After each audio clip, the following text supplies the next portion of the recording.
মইতো কবি নহয়। কথা দীপাংকৰ ডেকা, পাঠ কৃষ্ণৰাজ কাশ্যপ।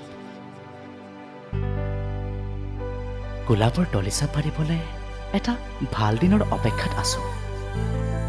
মই নাজানো তুমি কাৰ আৰু কোন তোমাৰ।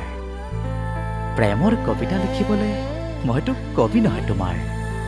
য'ত মৰম ভাল পাবলৈ দাঙি ধৰিম শব্দৰ গাঁথনিৰে।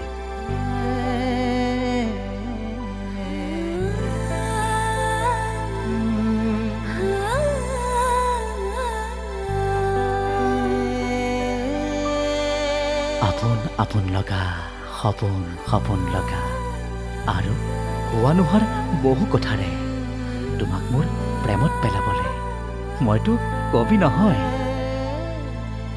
আছে মৰম তোমালৈ, বহুতো বহুতো মৰম আছে তোমালৈ।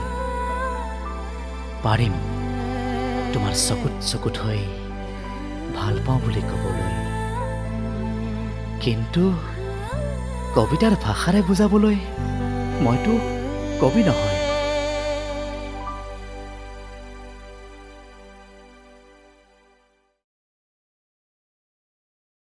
অতি কম খৰচত কম দিনৰ ভিতৰতেই গান, কবিতা আৰু অন্যান্য শব্দ সংযোজনৰ কাৰণে অতি শীঘ্ৰে যোগাযোগ কৰক ষ্ট্ৰিং ষ্টুডিঅ'। উন্নতমানৰ গীত, কবিতা আৰু অন্যান্য ছাউণ্ড ৰেকৰ্ডিঙৰ কাৰণে শীঘ্ৰে যোগাযোগ কৰক ষ্ট্ৰিং ষ্টুডিঅ'।